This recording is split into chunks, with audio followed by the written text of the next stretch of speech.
Assalomu alaykum hurmatli o'quvchilar. Bugun sizlar bilan 7-sinf O'zbekiston tarixi mavzusining navbatdagi mavzusini boshlaymiz. Ya'ni G'arbiy turk xoqonligi mavzusi. Tayyor bo'lsangiz, demak, boshladik. G'arbiy turk xoqonligi ijtimoiy, iqtisodiy va madaniy jihatdan Sharqiy turk xoqonligidan farq qilgan.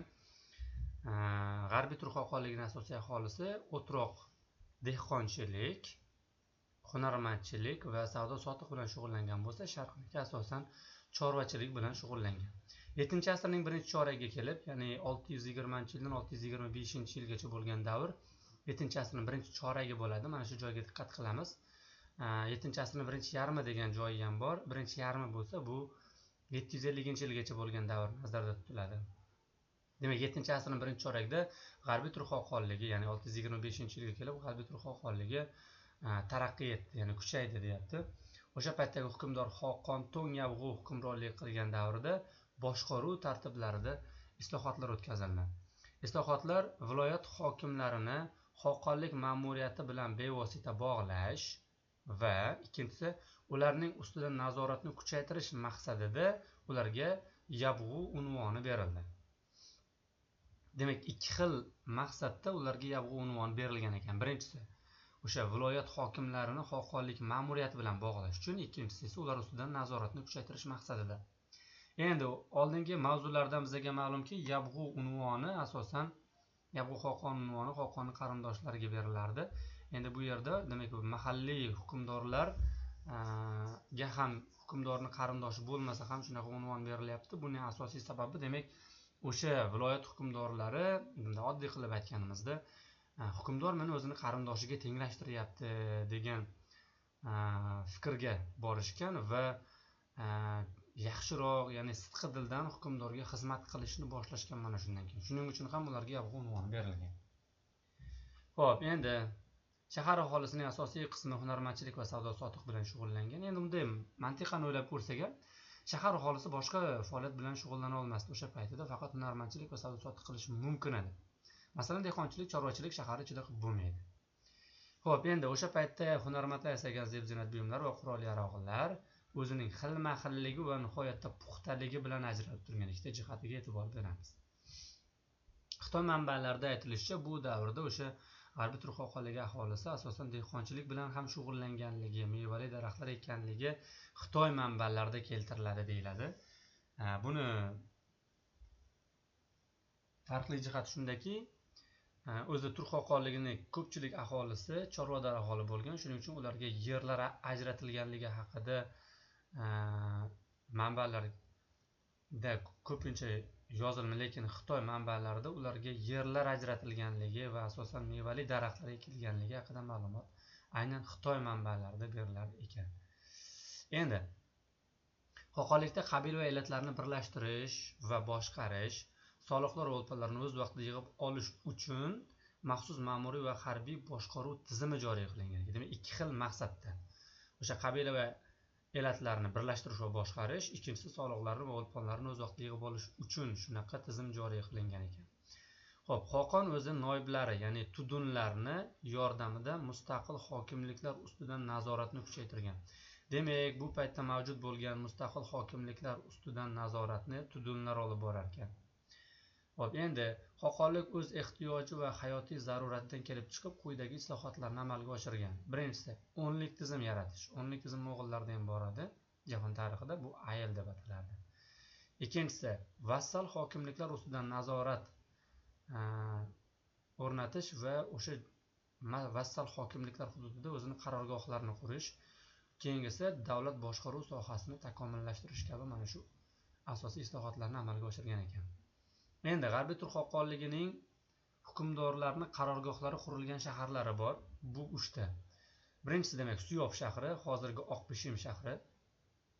Adashmasam bu Qozog'iston hududida. Ikkinchisi Beshbaliq shahri, bu Turfan. Turfan bu Sharqiy Turkiston hududi, ya'ni hozirgi Xitoy hududiga to'g'ri keladi, Uyg'urlar yashaydigan joy. Uchinchisi Ekitoq shahri, ya'ni Sharqiy Turkistonda joylashgan bu shahar ham. Mana shu 3 ta shahar demak G'arbiy turk xoqonligining asosiy qarorgohi hisoblangan ekan. Keyingisi, davlat boshqaruvida xoqonlikning barcha bo'g'inlarida lavozim egalari harbiy unvonga ega bo'lishi shart edi. o'tgan mavzuda o'tgandik, esinglarda bo'lsa, davlat boshqaruvi harbiy tizimga asoslangan deb yozilganda avvalgi mavzuda. Demak, bu yerda davlat boshqaruv lavozimidagi barcha odam harbiy hisoblangan ekan. Harbiy ma'muriy boshqaruv, ya'ni 1865-yildagi o'sha Turkistondagi nizomda ham 9-sinfda 10-sinfda o'tamiz. O'sha harbiy ma'muriy boshqaruv tizimi joriy qilingan deyilgan. Xo'p, xoqonlikning markaziy boshqaruv tizimi asosan davlat osoyishtaligini saqlash, birinchisi. Ikkinchisi davlat sarhadlarini kengaytirish, uchinchisi soliq tizimi, to'rtinchisi ichki va tashqi savdo, beshinchisi diplomatik munosabatlar va boshqalarni hal etish bilan shug'ullangan. Markaziy hokimiyatning asosiy vazifasi mana shu narsa ekan. Demak, buni raqamlab yodlashimiz kerak. Birinchisi markaziy hokimiyat vazifalaridan bittasi osoyishtalikni saqlash, ikkinchisi davlat hududlarini kengaytirish, uchinchisi soliq tizimi, to'rtinchisi ichki va tashqi savdo va beshinchisi diplomatik munosabatlarni o'rnatish ekan. Xo'p, endi mahalliy hokimliklarga ma'lum darajada erkinliklar berilgan. Shuning uchun ham Farg'ona, So'g'd, Choch, To'xariston va Xorazm boshqa mulklardagi boshqaruv tartibi asosan mahalliy sulola vakillarini o'zlariga berilgan. Ya'ni Xoqon ularni o'zini urug'idan yoki o'ziga bo'ysunuvchi amaldorlardan, o'zini yaqin amaldorlardan emas, balki o'sha mahalliy hokimiyatlardan chiqqan sulola vakillarini qo'liga bergan. Ular asosan markazga faqatgina boj to'lab turish orqali o'z mustaqilligini saqlab qolganlar. Ya'ni Turk xalqi aytganki, bizga o'sha soliqlarni vaqtida to'lasalang, bojlarni vaqtida to'lasalang bo'ldi, men sizlarning ichki ishlaringga aralashmayman deganda, faqat o'sha bojni berish orqali demak o'zini mustaqilligini ma'lum bir darajada saqlab qolgan. Endi bu yerda o'sha paytdagi mahalliy hokimliklarni hukmdorlarning nomlari bilan keltirilgan. Mana misol uchun So'g'd va Farg'onada hukmdor Axshid deyiladi. So'g'd va Farg'onada Axshid, To'xaristonda Malikshoh, Xorazmda Xorazmshoh, Keshda Axrid, Buxoroda Xudot, Usturshonida Afshin, Chochda Tudun. Xo'p, qanaqa qilib eslab qolamiz? Mana misol uchun Chochligini, Chochda ikkita ch bor, Tudunda ikkita u bor, ikkita bir xil harflar borligidan eslab qolsak bo'ladi. Choch, Tudun. Usturshonida sh harfi o'rtada, Afshinda ham sh harfi o'rtada. Usturshon, Afshin, shunaqa eslab qolsak bo'ladi. Buxor, Xudot, Buxoro, Xudot, Buxoro, Xudot. Ikkinchi harfi u, ikkinchi harfi u, to'rtinchi harfi o, to'rtinchi harfi o. Mana shunaqa qilib eslab qolsak bo'ladi. Keshni endi yodlashimiz kerak. Buni qanaqa eslab qolishni o'zingizlar o'ylab topinglar. Xorazmniki Xorazmshoh, bu oson. To'xaristonniki Malikshoh. To'xariston Malikshoh. So'g'd bilan Farg'onaniki esa Axshid deb atalgan. Endi Turk xalqoligi davrida So'g'd hududlari qayerlar kirgan? Hozirgi Panjikentdan Karmanagacha bo'lgan hududlar So'g'dga kirgan. Panjikent bu hozirgi Tojikiston hududi, Karmana esa Buxoroda. Demak, hozirgi Tojikistondan to Buxoroning Karmana hududigacha bo'lgan yerlar So'g'd hududlari hisoblangan ekan. Buxoro esa 7-asrdan boshlab mustaqil mulklar ittifoqidan iborat bo'lgan ekan. Demak, Buxoro 7-asrdan boshlab mustaqil mulklar ittifoqidan iborat bo'lgan. So'g'dning mahalliy hokimlari ayrim vaqtlarda Choch va Xorazmning mustaqil hukmdorlari bilan birlashar ekan. Ya'ni siyosiy jihatdan ular ittifoqqa, ma'lum bitta ittifoqqa birlashib qurultoylar o'tkazgan ekan. Lekin o'sha Buxoro, So'g'd va Xorazm birlashgan ittifoqqa Farg'ona qo'shilmagan ekan. Mana Farg'ona So'g'd siyosiy ittifoqiga kirmagan, u alohida o'zini mustaqil deb hisoblar ekan. Xo'p, keyingisi ko'chmanchilarning asosiy mashg'uloti chorvachilik. Endi ularning chorvasi borligi uchun ham ular ko'chib yuradi-da. Bunday mantiqan o'ylasak, dehqonchilik qilgan odam ko'chib yurmaydi. Masalan, tasavvur qiling, sizni dehqonchilik ekinlaringiz borda, uni tashlab boshqa joyga ko'chib ketmaysiz. Dehqonchilik bilan shug'ullangan odamlar o'troq joyda, bitta joyda muqim yashaydi. Chorvachilar qayerda chorvasi uchun yaxshi joy bo'lsa, o'sha joylarga ko'chib ketishgan. Shahar aholisi hunarmandchilik va savdo-sotiq bilan shug'ullangan. Boya aytdik buni. Xo'p, endi bu davrda Farg'ona va So'g'dda oltin, mis, kumush qazib olingan. Iloqda qo'rg'oshin, kumush va oltin qazib olingan. Shahrisabzda tosh va tuz qazib olingan. Savdoda So'g'd savdogarlarining mavqei baland edi, sababi xalqaro savdoda vositachi bu So'g'dlar edi va xalqaro savdo tili bu So'g'd tili edi. Shuning uchun ham ularning obro'yi baland bo'lgan bu paytda. Mana endi boyaga aytgan joyga yetib keldik. 7-asrning birinchi yarmida G'arbiy turk xoqonligi bilan Xitoy o'rtasida aloqalar nihoyatda kuchaydi. Bu 7-asr birinchi yarmi, bu 600-yildan 650-yilgacha bo'lgan davr nazarda tutiladi birinchi yarmida. Hop, keyingisi, bu davrda Xitoyga 9 marta elchi yuborilgan. Bundan tashqari o'sha Buxoro, Samarqand, Ishtixon va Ustrushonadan birlashgan juda katta savdo karvoni Xitoyga yetib borgan. Shu hududlardan chiqqan savdo karvoni. Ustrushona bu hozirgi Jizzax va O'ratepa viloyatlari ekan. Xo'p, keyingisi. Demak, bu yerda kulolchilik, to'qimachilik, sarrochlik, miskarlik, chilangarlik, temirchilik va zargarlik taraqqiy etgan ekan G'arbiy turk xoqonligi paytida. Shu joyga ham e'tibor berib qo'yamiz. Yozuvlariga to'xtalib o'tamiz. Yozuvlari bu paytda turkiylar, ya'ni turk xoqonligi, G'arbiy turk xoqonligida turkiy run yozuvi, urxun enasoy yozuvi, kultegin bitiklari, bilgi xoqon yodnomalari singari noyob topilmalar turk yozma madaniyatining qadimiyligi va rang-bararligidan guvohlik beradi. Savol tushgan bo'lishi mumkin. Xo'p, nimalar turk yozma madaniyatining qadimiyligi va rang-barangligidan guvohlik beradi desa, demak, mana shu turkiy run, urxun enasoy yozuvlari, kultegin va bilgi xoqon yozuvlari, bitiklari, demak, mana shu narsalar guvohlik berar ekan. Bundan tashqari, turkiy yozuvdan tashqari So'g'd va Xorazm yozuvlaridan ham keng foydalanishgan ekan. So'g'd yozuvi chapdan o'ngga, xuddi bizlar chapdan o'ngga qarab yozamiz-ku, mana shunaqa tarzda yozilgan. Shaharlarda So'g'd turk ikki tilli rasmiy odat bo'lgan. Xo'p, mana shu savol tug'ishi mumkin. So'g'd turk ikki tilli rasmiy odat qayerda bo'lgan? Birinchisi o'sha So'g'dda bo'lgan, ya'ni o'sha G'arbiy turk xoqonligi davrida. Ikkinchisi, mana shunaqa odat bo'lganligi kimning qaysi asarida yoki qaysi manbadan olingan degan savol tug'ishi mumkin. Mahmud Qoshg'ariyning Devoniy lug'ati turk asaridan olingan. Va bu asarda aytilishicha, o'sha Navro'z bayrami bu davrda keng nishonlanganligi ham aytiladi. Xo'p, keyingisi. Turk xoqonligi davrida O'rta Osiyo hududlarida dehqonlar tomonidan yerlarning egallash jarayoni tobora avj oldi deyapti. Endi bu paytda dehqonlar bu oddiy dehqonchilik qiladigan odam emas, balki qishloq hokimi edi-ku, o'sha kashavarızlarning yerlarini tortib olish jarayoni kuchaygan. Natijada kashavarızlar kadivarlarga aylanib qolgan. Ya'ni erkin kashavarızlar yeri yo'q bo'lgan, dehqonga qaram bo'lgan kadivarlarga aylanib qoldi. Natijada buni orqasidan qo'zg'olonlar bo'ldi. Xuddi shunday qo'zg'olonlardan biri Buxoroda bo'lgan. Uning sababi, Buxoroda qo'zg'olonning 3 ta sababi bor. Birinchisi qashshoqlik, ikkinchisi jabr zulm, uchinchisi dehqonlarning asoratiga qarshi. Ya'ni dehqonlarning boyagi yerlarni tortib olishi o'sha dehqonlar asorati deyiladi. Shularga qarshi qo'zg'olon ko'tarildi va bu qo'zg'olonga Xoqon xonadonidan bo'lgan Abruy boshchilik qildi. Abruy. Xo'p, natijada qo'zg'olondan qo'rqqan juda ko'p mulkdor boylar va dehqonlar Turkiston va Taroz shaharlariga qochib ketishadi va u yerda o'sha paytdagi turk xoqoni Qoracho'rindan yordam so'rab elchi yuborishadi. Qoracho'rin o'zining o'g'li Sherikishvarni, ya'ni Sherikishvarning ikkinchi nomi Elaslonni Abruy qo'zg'olonini bostirish uchun yuboradi. Abruy o'ldirilib, qo'zg'olon bostiriladi va o'sha kadivarlar va xizmatkorlar o'z xo'jayinlariga, ya'ni dehqonlarga qaytariladi. Bu bilan bog'liq bo'lgan bitta savol bo'lgan tushgan. Unda aytiladiki, Abruy boshchiligidagi qo'zg'olonning natijalari to'g'ri ko'rsatilgan javobni toping degan savol tushgan. O'shanda mana kadivarlar va xizmatkorlar o'z xo'jayinlari, ya'ni dehqonlarga qaytarildi degan javob bor. Demak, to'g'ri javob shu bo'ladi. Demak, bu haqida o'sha paytdagi Narshahiyning asarida quyidagicha ma'lumot beriladi. Mana bu Narshahiy asaridan, Narshahiyning Buxoro tarixi asaridan olingan parcha.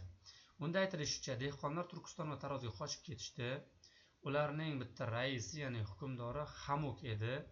Hamuk so'zi gavhar degan ma'noni bildirar ekan. Ular keyin o'sha Turkiston va Tarozda Hamuket degan shaharni tashkil qilishar ekan. Hamuket so'zining ma'nosi esa gavharning shahri degan ma'noni bildirar ekan.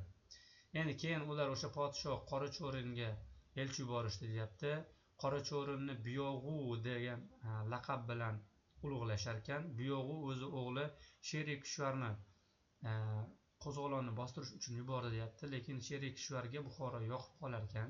Mana bu yerda Baykantda Abro'yni tutib bandi qildi degani, menimcha Baykant bu Poykand bo'lsa kerak. Xo'p, endi o'sha sherik kishvarga bu joy yoqib qoladi va otasiga xat yozib, bu viloyat menga yoqib qoldi, uni menga bering deydi. Otasi ham unga beradi, mayli senga yoqqan bo'lsa senga bag'ishladim deydi. Natijada sherik kishvar bu yerda qolib hukmronlik qiladi va u yerda o'ziga Shahriston qurdirtiradi. 20 yil podshohlik qiladi Buxoroda. Bundan keyin esa Buxoroda yana qurilishlar bo'lgan. Mana Iskachkat, Sharq va Romtin qishloqlari aynan shu davrda qurilgan. Keyinchalik Faraxshi, ya'ni hozirgi Varaqshi qishlog'iga ham asos solinganligi aytiladi. Endi bu yerda hozirgi Abro'y qo'zg'oloni haqida o'tdik. Shuni taxminiy surati Kaydalov nomli o'sha rassom tomonidan chizilganligini eslab qolamiz.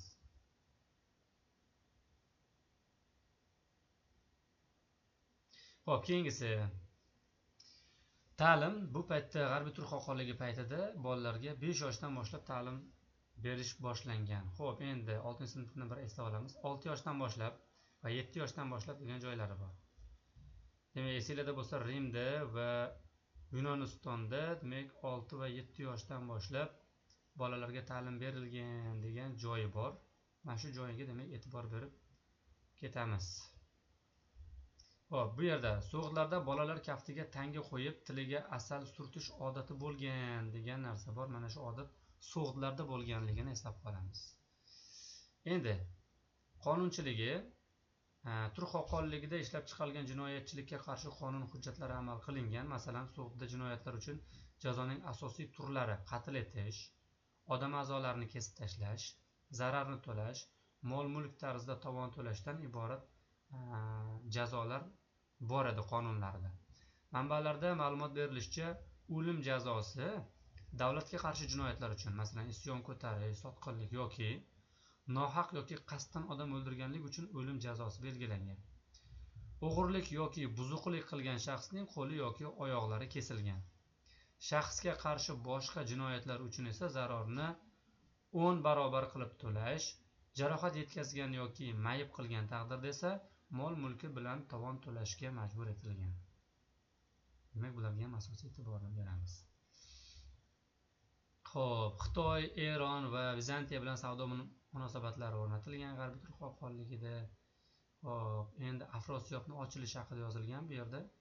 20-asrning 60-yillarida, ya'ni 1960-yillarda Samarqandda avtomobil yo'lini qurish uchun buldozer yerni surayotgan paytida katta-katta devor bo'laklari chiqadi. Unga rasm chizilgandi. Keyinchalik mutaxassislar chaqirilib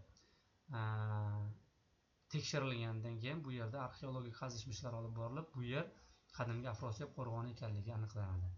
Afrosiyob qo'rg'oni miloddan avvalgi 8-7 asrlarga taalluqli edi. Bo'lsa 6-sinfda yozilgan edi. Xo'p, endi o'sha bu yerda yana bir eslab qolishimiz kerak bo'lgan jihat mana bu tempera so'zi. Tempera nima degan? Bu rangli bo'yoqlarga nisbatan tempera so'zi ishlatiladi. Bu bo'yoq o'sha tuxum sarig'iga rangdor mineral upani aralashtirib tayyorlab o'sha devorga surtilgan rang tempera deyiladi. Xo'p, devorlar xomg'isht paxsadan qurilgan. Xo'p, xona devorlaridagi rasmlarda shoh ayonlari, Chag'onyon, To'xariston, Sharqiy Turkiston, Chinumochin bu Xitoy va Hindistondan kelgan elchilar, ularni kutib olish marosimi, ular olib kelgan sovg'alar va ov sahnalari ko'rsatilgan o'sha devorlardagi suratlarda. Xo'p, Samarqand madaniyatlar uchrashadigan makon degan so'zni Hubert Gizen degan kishi, ya'ni UNESCOning bosh direktor o'rinbosari aytgan 2016-yildagi nimada? Konferensiyada. Xo'p. Shu bilan demak mavzuyimiz yakunlandi. E'tiboringlar uchun rahmat. Keyingi mavzularda ko'rishguncha.